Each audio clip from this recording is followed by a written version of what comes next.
तो आज का बेटा हमारा टॉपिक है कंसंट्रेशन ऑफ द ओर। और कंसंट्रेशन ऑफ ओर की डेफिनेशन पहले लिखी हुई है बेटा बुक में। कहता है the process of removal of gangue from ore. The process of removal of gangue from ore is technically known as concentration and the purified ore is called concentrate. कि जब उसमें से कंसंट्रेशन ऑफ ओर का process करेंगे और impurities remove हो जाएगी तो जो हमारा डिजायर्ड मटेरियल होगा वो कहलाएगा कंसंट्रेट, उसे कहेंगे कंसंट्रेट। तो फर्स्ट मेथड है बेटा ग्रेविटी सेपरेशन। फर्स्ट मेथड है gravity separation. Gravity separation method. इस मेथड में बेटा क्या करना है, सबसे पहले बेटा कहता है इसका बिल्कुल पहले जहां पे लिखे हुए ना ग्रेविटी सेपरेशन, तो इसके नीचे लिख ले प्रिंसिपल। ग्रेविटी सेपरेशन के बिल्कुल नीचे लिख ले प्रिंसिपल। इस मेथड का प्रिंसिपल क्या है, किस बेसिक पर ये, किस असूल पे ये वाला प्रोसेस काम करता है। प्रिंसिपल, तो principle the gravity separation is based upon the difference in densities of the metallic ore and the gangue particle. ये इसका प्रिंसिपल है। देखिए बेटा ये हमारी क्या है ओर। अब ओर के अंदर क्या क्या पार्टिकल्स होते हैं, ओर के अंदर होगी बेटा मेटल और ओर के अंदर होगी गैंग पार्टिकल्स। ठीक है। अब मेटल के पार्टिकल्स की जो डेंसिटी है वो और होगी, और जो गैंग के पार्टिकल्स हैं उनकी डेंसिटी और होगी। इनकी डेंसिटी में क्या होगा बेटा, डिफरेंस होगा। अगर तो गैंग पार्टिकल और मेटल, जो ओर के अंदर गैंग और मेटल मौजूद है उनकी पार्टिकल्स की डेंसिटीज में डिफरेंस है, तो हम उनकी डेंसिटी में डिफरेंस की बेस पर हम उनको अलग करेंगे और ये मेथड कहलाता है ग्रेविटी सेपरेशन। सबसे पहले करना क्या है बेटा, ओर को क्रश कर लेना है। पाउडर फॉर्म में ओर क्या हो गई है, क्रश हो गई है, पाउडर बना लिया हमने उस ओर का। अब उसके अंदर मेटल के पार्टिकल्स भी होंगे, उसमें गैंग के पार्टिकल्स भी होंगे। तो उसको क्या किया जाता है बेटा, इस तरह से एक ऑपरेटस होगा, उसमें हम the powdered metal bearing ore settle down in the, अब ये कोई टब सा है, इसमें हमने वो सारी जो क्रश्ड ओर थी वो इसमें ऐड कर दी। क्रश्ड ओर, जो पाउडर फॉर्म में क्रश्ड ओर है वो हमने इसमें ऐड कर दी। और इसमें हम अब क्या फिल कर देंगे बेटा, पानी फिल कर देंगे। ठीक है, वाटर, इसमें हमने पानी फिल कर दिया। अब जो लाइटर, हल्के, light in weight, lighter gangue particles होंगे वो ऊपर क्या करेंगे बेटा, पानी के ऊपर फ्लोट करेंगे। और जो मेटेलिक ओर के पार्टिकल्स होंगे वो नीचे बॉटम में क्या हो जाएंगे बेटा, प्रेसिपिटेट हो जाएंगे। लाइटर गैंग पार्टिकल ऊपर आ जाएगा और जो मेटल के जो ओर वाले पार्टिकल्स होंगे वो नीचे आ जाएंगे। ये हमारे पास क्या होगी, मेटेलिक ओर, कंसंट्रेटेड ओर।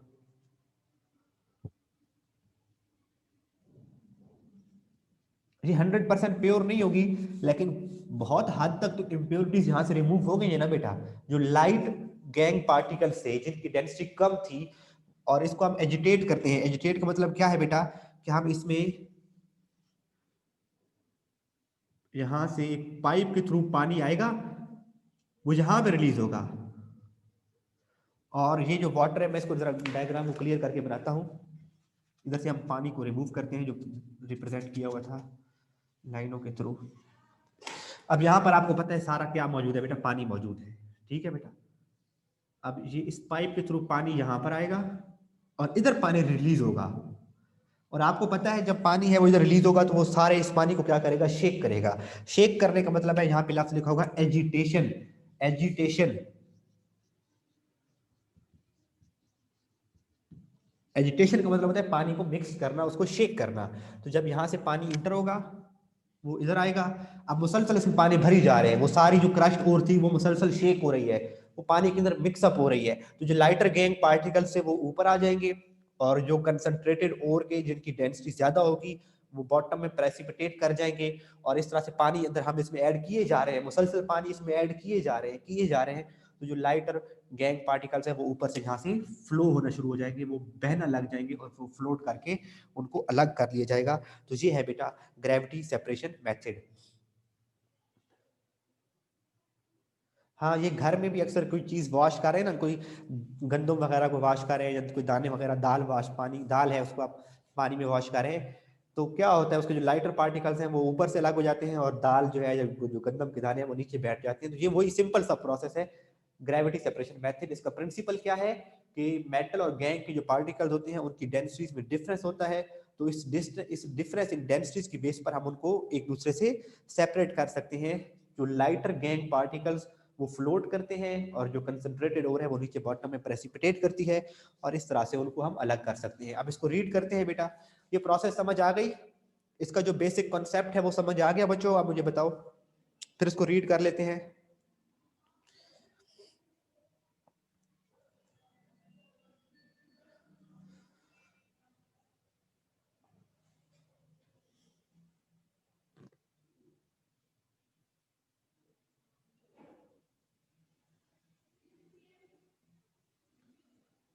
हाँ ऐसे है बेटा, उमेर शफी अपनी साइंस लगाई जा रहे हैं।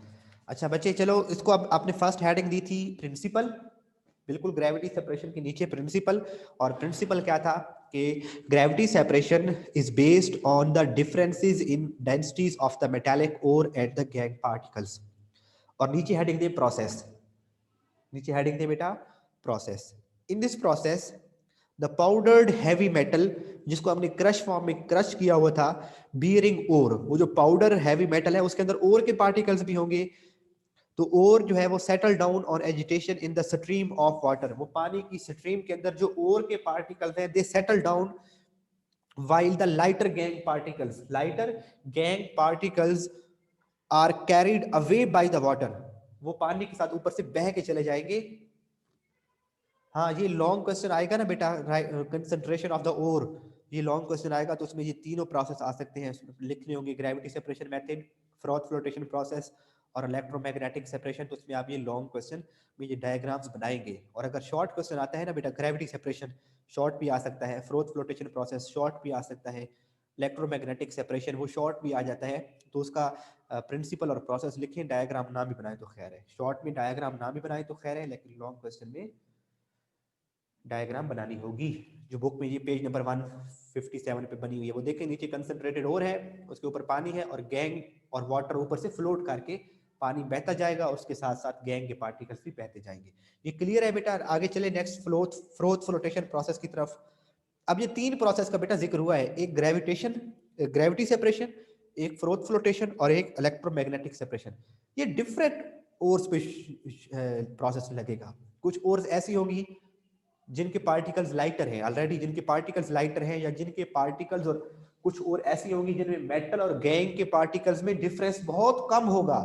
तो अगर उनके पार्टिकल्स में डेंसिटीज में डिफरेंस बहुत कम है तो हम उन पर ये मेथड नहीं लगा सकेंगे, तो उन पे कोई और मेथड लगाएंगे। फिर आगे कुछ होती है जैसे आयरन है, कोबाल्ट है, वो मैग्नेट के साथ अट्रैक्शन रखती है, तो उन पे मैग्नेटिक सेपरेशन का मेथड लगाएंगे। तो ये तीन मेथड है और ये डिफरेंट ओर्स पे लगती हैं। ऐसा ना समझिएगा कि एक ही चीज पे हम तीनों प्रोसेस लगाएंगे। ठीक है बेटा, बच्चों बता दिया करो, आगे चलें next froth flotation process.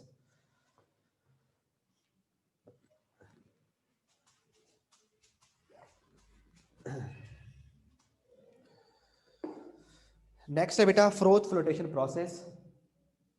Froth का मतलब होता है बेटा झाग, froth flotation process, froth flotation process. और इस फ्रोथ का मतलब होता है झाग, फ्रॉथ का मतलब होता है झाग, फ्लोट का मतलब होता है तैरना, प्रोसेस तो प्रोसेस है। अब ये वाला मेथड किसी ऐसी ओर पे लगाएंगे जिसमें बेटा मेटल और गैंग के पार्टिकल में डिफरेंस जो है, इनकी डेंसिटी में डिफरेंस जो है वो क्या है, वो बहुत कम है। डिफरेंस क्या है? Very less, very small. अगर मेटल और गैंग के पार्टिकल्स में उनकी डेंसिटीज में डिफरेंस बहुत कम है, तो उन पे अब हम ग्रेविटी सेपरेशन का मेथड नहीं लगा सकते। तो उनको अब क्या करना है बेटा, हम अच्छा कुछ ऐसी मेटल्स है ना बेटा, अब उनको हम उसमें भिगोएंगे।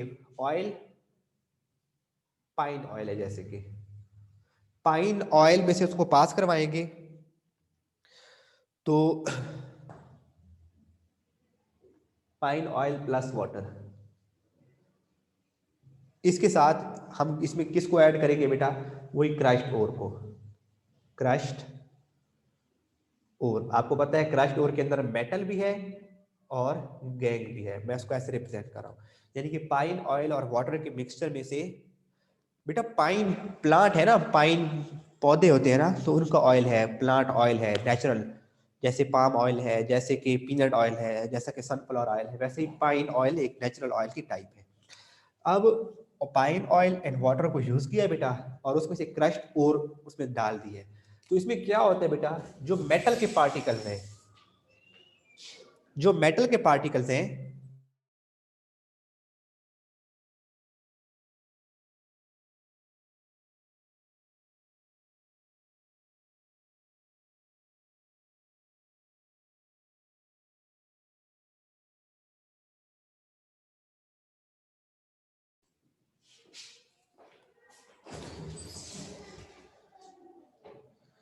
नहीं बेटा एक्सपेंसिव नहीं है।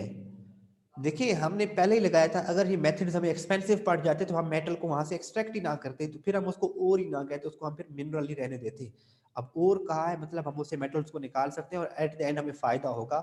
तो छोटे मोटे खर्चे होंगे लेकिन एट द एंड ये एक्सपेंसिव नहीं पड़ेगा। हाँ वो बाकी तो ऑयल तो बहुत सारे हैं ना बेटा, लेकिन ये पाइन ऑयल जो है ना, ये कॉपर, कॉपर के एटम के साथ पाइन ऑयल इसको वेट कर देता है। कॉपर जो है ना वो पाइन ऑयल में भीग जाता है। अब जो मेटल है ना बेटा, उनको कौन वेट करेगा, ऑयल। और जो गैंग पार्टिकल्स हैं उनको कौन वेट करेगा, उनको वाटर। मतलब है बेटा कि जो मेटल का पार्टिकल होगा ना, मैं उसको एम से लिख रहा हूं यहां पर, उसके राउंड उसको बेटा सराउंड कर लेगा ऑयल। ये ब्लू से मैंने उसको सर्कल कर दिया, यानी कि मेटल के जितने भी पार्टिकल्स होंगे ना उस क्रश्ड फॉर्म में, उनके इर्द गिर्द ऑयल लेयर बना देगा। और जो गैंग के पार्टिकल्स होंगे, गैंग के पार्टिकल उसको जी जी से लिख दिया, उसके राउंड जो है बेटा वो वाटर के मॉलिक्यूल जो है उसको वेट करेंगे। तो ये बेटा जो मेटल है उसके राउंड ऑयल पार्टिकल उसको सराउंड कर लेंगे, और जो गैंग पार्टिकल है उनको वाटर के मॉलिक्यूल सराउंड कर लेंगे। अब इसका प्रिंसिपल पढ़े बेटा, यही इसका प्रिंसिपल है कि मेटल पार्टिकल्स जो है उनको ऑयल जो है वो सराउंड करेगा, और जो गैंग पार्टिकल्स हैं उनको वाटर के मॉलिक्यूल्स। ये सारी मेटल्स पे अप्लाई नहीं हो सकता, कॉपर के केस में ये मेथड अप्लाई होता है। तो फर्स्ट बेटा बिल्कुल फ्रोथ फ्लोटेशन प्रोसेस के नीचे ही आप हेडिंग देंगे प्रिंसिपल की।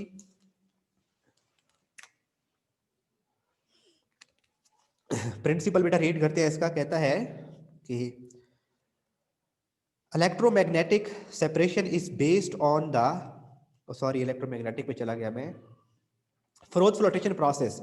Froth flotation process is based on the wetting characteristic of ore and the gangue particles with oil and water. Froth flotation process is based upon the wetting characteristic of ore. ore का मतलब है metal, ore का मतलब है ore के अंदर क्या होगी, मेटल होगी ना बेटा। तो जो froth flotation process है that is based upon the wetting characteristic of the ore and the gangue particles with oil and water respectively. respectively का मतलब उसने लिखा है कि उधर पहले ore का जिक्र हुआ है, तो ore के पार्टिकल्स को जो है वो बेटा ऑयल वेट करेगा, और जो गैंग के पार्टिकल्स हैं उनको वाटर वेट करेगा। तो ये ओवरऑल उसकी, यहाँ से उसका ये आपको मैंने एक डायग्राम की फॉर्म में, एक इक्वेशन की फॉर्म में ओवरऑल प्रिंसिपल बताया है। आप तो वैसे थ्योरेटिकल लिखोगे तो कहता है बेटा this froth flotation process is based upon the wetting characteristic of ore and gangue particles by oil and water respectively. तो अब होगा क्या इसमें, उसी तरह से अब इसका प्रोसेस क्या होगा, ये एक उसी तरह से वाटर का एक टैंक है, इसके अंदर क्या मौजूद है बेटा, वाटर कंटेनिंग पाइन ऑयल। इसके अंदर क्या मौजूद है, जहां तक सारा क्या मौजूद है, वाटर प्लस पाइन ऑयल। ये मैंने ऊपर लिखा था, वाटर प्लस पाइन ऑयल। अब इसमें हमने क्या ट्रांसफर कर दी हुई है, सारी वही अपनी जो क्रश्ड ओर थी, क्रश्ड ओर जिसमें ओर के पार्टिकल्स भी होंगे और गैंग के पार्टिकल्स भी जिसमें मौजूद होंगे। अब यहाँ पे क्या होगा बेटा, अच्छा इसको हम एजिटेट किसके थ्रू करेंगे, एयर के थ्रू। तो डायग्राम के क्या हो गया है,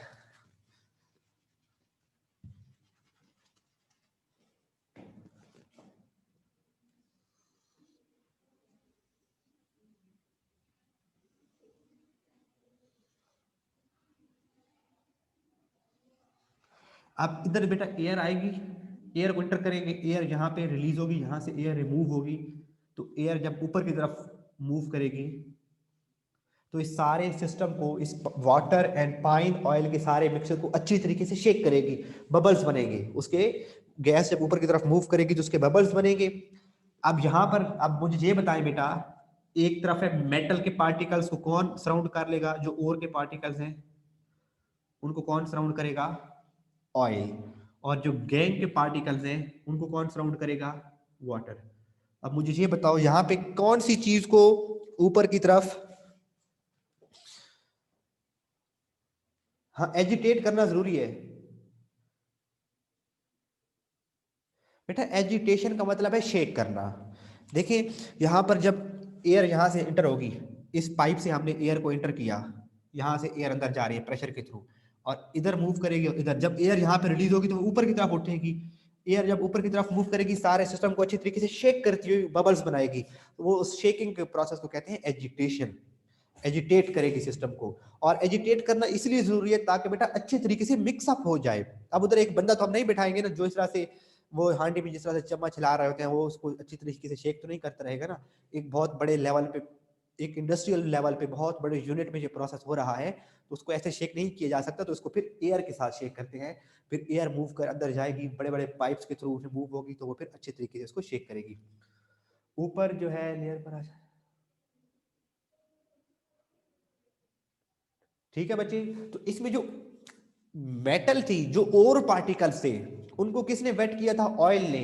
तो इसको कहता है ऑयल बियरिंग और पार्टिकल्स। यानी कि वो ऑयल जो अपने साथ क्या लेके आ रहा है, और पार्टिकल्स, वो जो है वो ऊपर फ्रोथ बना देगा, झाग बना देगा। वो बबल्स के साथ मिक्सअप हो रहा है, ऑयल और बबल्स बन रहे हैं, तो वो एक झाग बना देगा। जबकि जो वाटर से वेट हुए थे गैंग पार्टिकल्स, वो अब यहाँ पे थोड़े हैवियर होंगे, तो वो नीचे बॉटम में बैठ जाएंगे। तो इस केस में ग्रेविटी सेपरेशन वाले का उलट प्रोसेस हो रहा है, गैंग पार्टिकल्स नीचे बॉटम में बैठ जाएंगे। ये जो सवाल आपने अभी रहा है, इब्राहिम इमरान, कहाँ से आपको समझ नहीं आई बच्चे, वो बात बताएंगे ना जहां से आपको समझ नहीं आ रही, तो मैं एक्सप्लेन कर दूंगा बेटे। तो मैं ये फ्रोथ फ्लोटेशन प्रोसेस दोबारा बताता हूँ स्टार्ट से। बेटा इसमें हमने ये कहा कि हमने ये जो बड़ा टैंक लिया है, इसके अंदर हमने फाइन ऑयल और वाटर को डाल दिया है, और उसमें हमने क्रश्ड ओर को भी डाल दिया है। वो जो क्रश्ड फॉर्म में थी, जो हम रॉक्स को काट के लाए हैं किसी पहाड़ से, हमें पता है कि इसके अंदर मेटल है और हम इसको रिमूव करवाना चाहते हैं, तो पहले हम उसको ग्राइंड करेंगे, और ग्राइंड करने के बाद हम उसको इस टैंक में डाल देंगे। और इस टैंक में हमने क्या ऐड कर दिया है, वाटर एंड पाइन ऑयल। तो यहाँ पर ऐसी जो मेटल के पार्टिकल है ना बेटा, हमें पता है ना, हमें ये तो पता एक्सपेरिमेंटली ये फाइंड किया हुआ है कि इसके अंदर जो है वो कॉपर मेटल है, कॉपर मेटल है Cu। और हमें कॉपर मेटल के कैरेक्टरिस्टिक से पता है कि अगर कॉपर को पाइन ऑयल में भिगोया जाए तो पाइन ऑयल उस कॉपर के पार्टिकल्स के इर्द गिर्द लेयर बना लेता है, उसको सराउंड कर लेता है। तो हमने पाइन ऑयल और वाटर का मिक्सचर उसमें ऐड कर दिया। तो जो मेटल के पार्टिकल्स हैं उनके अराउंड जो है बेटा वो ऑयल, पाइन ऑयल मेटल के पार्टिकल्स के इर्द गिर्द लेयर बना लेगा। तो ये लाइट हो जाएगा ना, आपको पता है ऑयल जो है वो लिक्विड सोल्यूशन के ऊपर तैरता है, लिक्विड के ऊपर आ जाता है। तो ऑयल जो है वो बेटा इसे कहेंगे ऑयल बियरिंग और पार्टिकल्स, वो लाइटर होने की वजह से ऊपर फ्रोथ बना देंगे। जबकि गैंग के पार्टिकल्स जो कि पानी में वेट हो गए हैं वो थोड़े हैवियर हो जाएंगे, तो वो बॉटम में प्रेसिपिटेट हो जाएंगे। तो अब इसको प्रोसेस को देखें, कहते हैं the ore particles are preferentially more preferably, the ore particles are, बेशक प्रीफरेंशियली लफ्ज को काट दें, प्रीफरेंशियली लफ्ज का मतलब है वो उसको फेवर करेगा, तो बेशक आप ऐसे लिख दें the ore particles are wetted by oil, जो ओर पार्टिकल्स हैं दे आर, जो मेटल ओर पार्टिकल्स हैं they are wetted by oil, and gangue particles by water. The whole mixture is agitated with compressed air, air यहाँ पे जाएगी, वो यहाँ पे रिमूव होगी तो वो सारे सिस्टम को एजिटेट करेगी। The whole mixture is agitated with compressed air, hence oil coated ore particles, bearing नहीं लिखा, ऑयल कोटेड लिखा है, oil coated ore particles, oil coated ore particles. अच्छा एक मिनट में, क्वेश्चन क्या है?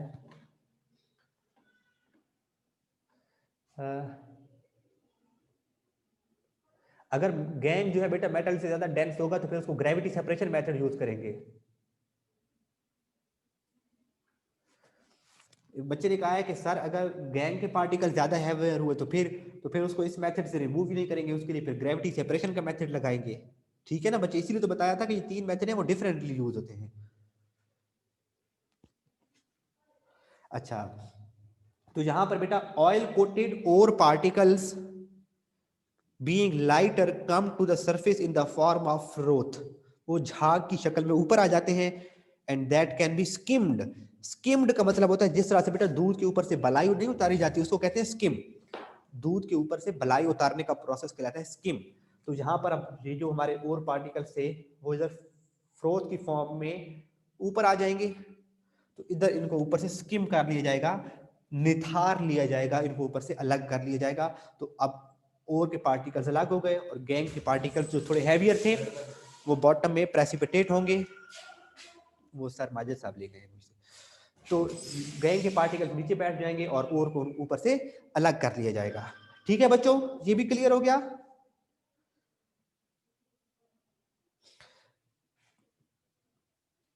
एयर बेटा इसलिए यूज किया है क्योंकि जब एयर को यहां से यूज किया ना, एयर बबल्स बनाती हुई ऊपर जाएगी और फिर बबल्स और ये ऑयल के पार्टिकल्स मिलेंगे तो ये झाग बन के ऊपर आ जाएगी, झाग बन जाएगी, फिर उस फ्रोथ को ऊपर से रिमूव करना आसान हो जाएगा। वाटर को भी यूज किया जाता है कि वाटर को यहाँ पे यूज किया जाए, वाटर को यहाँ पे यूज किया जाता तो फिर ये भी पॉसिबिलिटी थी कि कुछ ना कुछ फिर ये फ्रोथ कम बनती। लास्ट बेटा नेक्स्ट है ग्रेविटी इलेक्ट्रोमैग्नेटिक सेपरेशन, इसको बेटा मैं रेज कर रहा हूं, इलेक्ट्रोमैग्नेटिक सेपरेशन। अब बेटा यहाँ पे आप लोगों को पता है कि जो आयरन है, आयरन मेटल है, वो मैग्नेट के साथ चिपक जाती है, मैग्नेट के साथ उसकी अट्रैक्शन है, मैग्नेट आयरन को अपनी तरफ अट्रैक्ट करता है। मैग्नेट के आयरन के अलावा कुछ और मेटल्स भी हैं बेटा, आयरन है, कोबाल्ट है, और आयरन कोबाल्ट और निकल, ये जो बेटा मेटल्स है ना ये मैग्नेटिक हैं, ये जो मेटल्स हैं ये मैग्नेट के साथ अट्रैक्शन रखती है, ये मैग्नेट के साथ अट्रैक्ट होती है, मैग्नेट के साथ इनकी अट्रैक्शन होती है। अब हमने यूज करना है बेटा इलेक्ट्रोमैग्नेटिक मेथड, इलेक्ट्रोमैग्नेटिक सेपरेशन, तो ये मेथड उन्हीं पे लगेगा, electro magnetic separation, electromagnetic separation. तो ये मेथड बेटा इलेक्ट्रोमैग्नेटिक सेपरेशन का मेथड उन्हीं ओर्स पे लगेगा जिनके अंदर मेटेलिक मैग्नेटिक ओर होगी, मैग्नेटिक ओर होगी जो पे, यानी कि इलेक्ट्रोमैग्नेटिक का सेपरेशन आयरन के किसी और पे लग सकता है, कोबाल्ट और निकल के किसी और पे यूज हो सकता है। अब इसका प्रोसेस समझ ले बेटा, ये उनसे ज्यादा कंपैरेटिवली ज्यादा आसान है। एक इस तरह से व्हील है बेटा, ये चौड़ा सा व्हील है, ये मैग्नेट से बना हुआ है, मैं इसके अंदर लिख देता हूं एम, और ये दूसरा है एक और व्हील है, ये नॉन मैग्नेटिक है, ये नॉर्मल सिंपल सा कोई व्हील है, ये नॉन मैग्नेटिक है।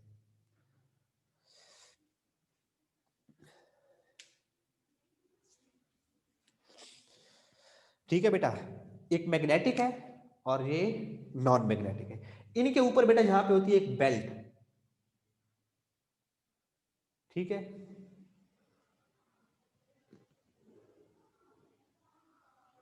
बेल्ट का मतलब है बेटा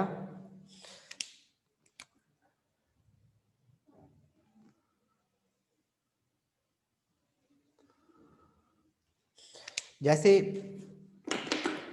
दो व्हील ऐसे मूव कर रहे हैं, सर्कल कर रहे हैं, और उनके ऊपर एक चौड़ा सा बेल्ट उनके ऊपर मूव कर रहे हैं ऐसे, ये बेल्ट साथ मूव कर रहा है इसके साथ।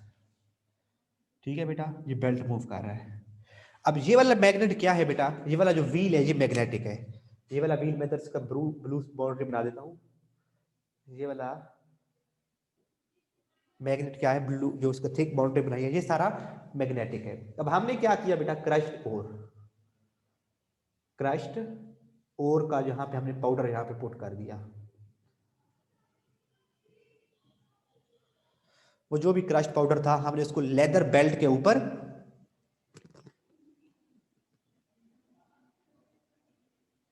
नहीं बेटा, व्हीकल के नीचे होते हैं, मुझे उसका कोई कंसर्न नहीं है बेटा। ये हमने एक मैग्नेटिक व्हील लिया हुआ है और एक नॉन मैग्नेटिक व्हील है, इसके ऊपर हमने क्रश्ड ओर डाली। अब ये मूव करके जाएगा बेल्ट, तो ये ओर साथ साथ मूव करती जाएगी।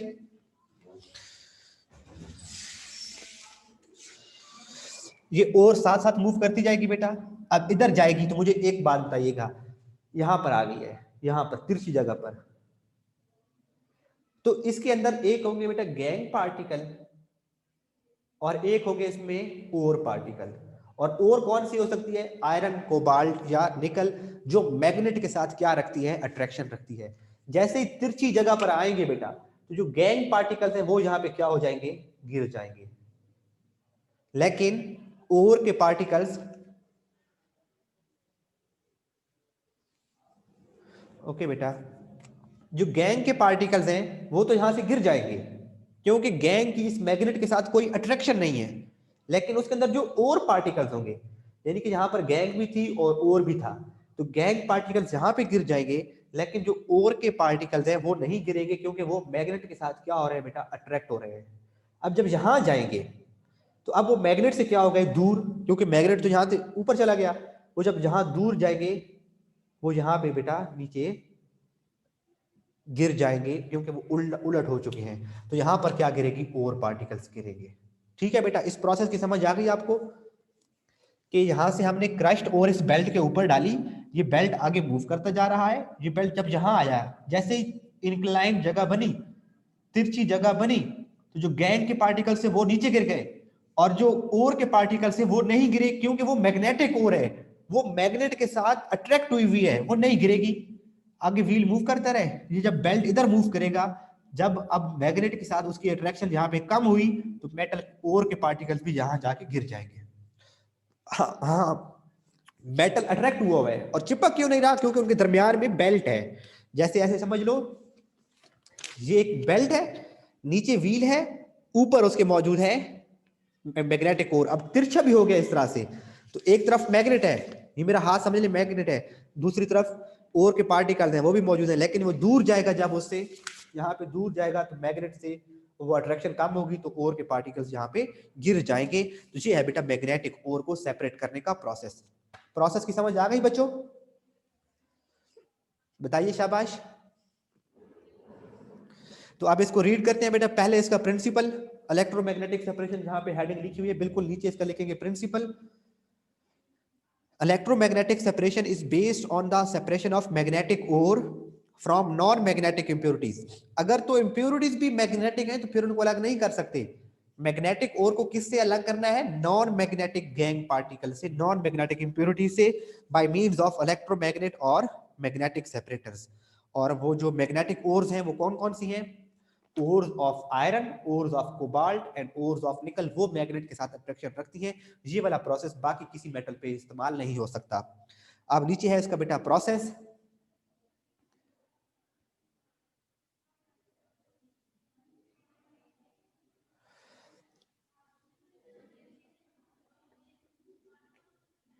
हाँ, फिर भी अलग हो सकता है कि गैंग पार्टिकल्स मैग्नेटिक हो और ओर पार्टिकल्स नॉन मैग्नेटिक हो, फिर भी ये तरीका लगाया जा सकता है।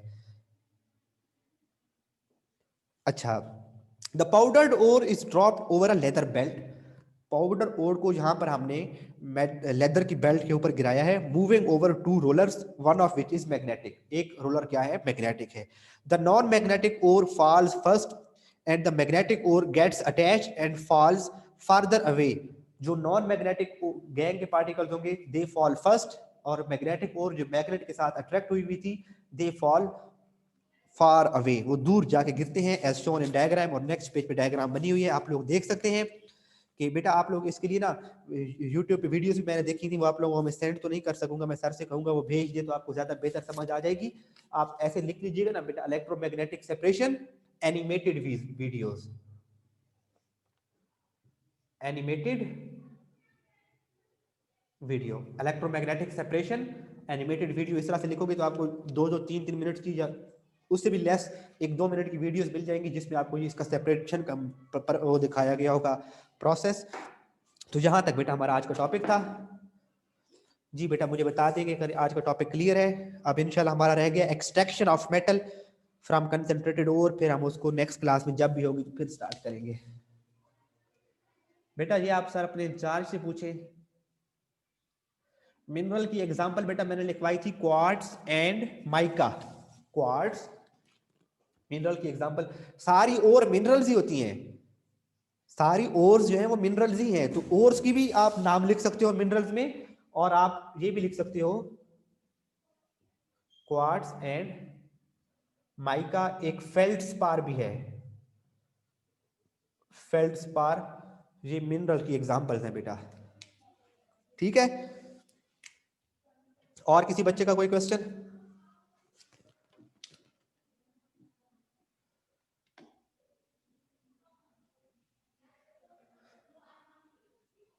पता नहीं बेटा इस लिंक में क्या है, I can't forward this to the other ones, वो खुद ही देख लेंगे बेटा।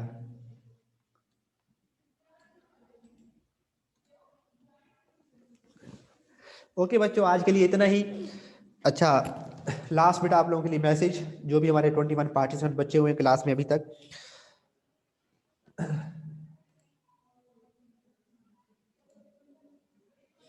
बेटा अगर तो क्लासेस अगर होती हैं तो मंडे से बेशक होंगी स्टार्ट, देखें अगर हुई तो फिर तो इट्स ओके, हमारी रूटीन वर्क चलता रहेगा। इन केस अगर आपकी विंटर वेकेशन होती हैं, सर्दियों की छुट्टियां होती हैं आपकी, तो आप लोगों ने बेटा ये बात याद रखनी है कि जो 10-12-13 दिन है आप लोगों ने बिल्कुल फेस नहीं करने चौथा चैप्टर, और ये इसका चौथा चैप्टर जो हमने हाइड्रोकार्बन वाला पढ़ा था उसको प्रैक्टिस करें। सेकंड चैप्टर जो मुश्किल चैप्टर है उसको प्रैक्टिस करें। कोई से भी 2-3 चैप्टर्स, इन छुट्टियां अगर होती हैं तो इन छुट्टियों में कोई से भी 2-3 चैप्टर्स अपने अच्छे तरीके से 100% क्लियर कर लें। लिख लिख के याद करें बेटा, इक्वेशंस को लिखें, एक इक्वेशन पेज की टॉप लाइन में लिखें, पूरा पेज उसी इक्वेशन से भर दें, दूसरे पेज में दूसरी इक्वेशन भर दें, याद करें बेटा, लिख के याद करें, हेडिंग्स लिख लिख के याद करें। एक लॉन्ग क्वेश्चन में कौन कौन सी हेडिंग्स है वो हेडिंग्स लिखें, बार बार लिखें, फिर उस हेडिंग्स में क्या है वो इक्वेशन है तो वो लिखें। अपना टाइम ज़ाया नहीं करना बेटा। अल्लाह ताला फरमाते हैं कि इंसान के लिए वही है जिसकी वो कोशिश करता है। तो अगर आप लोग अच्छे रिजल्ट्स चाहते हैं तो आपको अच्छी मेहनत करनी पड़ेगी, अपने टाइम को वेस्ट नहीं करना बेटा, अपने टाइम को यूज़फुल फ्रूटफुल बनाए, यूज़फुल बनाए अपने लिए भी, अपने पेरेंट्स के लिए भी, अपने टीचर्स के लिए भी। तो इसी में फ़ायदा है बेटा कि आपने अपना टाइम बिल्कुल वेस्ट नहीं करना और एहतियात करनी है। और हमें भी दुआओं में याद रखना है बेटा। हमारी दुआ है कि अल्लाह ताला आपको बहुत ज़्यादा कामयाबी अता फरमाए। पढ़ना है बेटा, टाइम बिल्कुल वेस्ट नहीं करना। तो ये मेरी तरफ से छोटा सा मैसेज था आप लोगों के लिए। जो बच्चे इस टाइम को वेस्ट करेंगे वो बाद में पछताएंगे, और जिन बच्चों ने इस टाइम को ही फ्रूटफुल बना लिया, अपना कोई टाइम टेबल बनाया, अपना कोई टारगेट सेट किया कि मैंने 2 चैप्टर फिजिक्स के करने हैं, 2 चैप्टर केमिस्ट्री के करने हैं, 1 यूनिट मैथ का करना है, तो वो बच्चे अच्छे रह जाएंगे एट द एंड। ठीक है बच्चों, तो आज के लिए इतना ही बेटा। इंशाल्लाह अल्लाह हाफिज़ बच्चों, अपना ख्याल रखिएगा।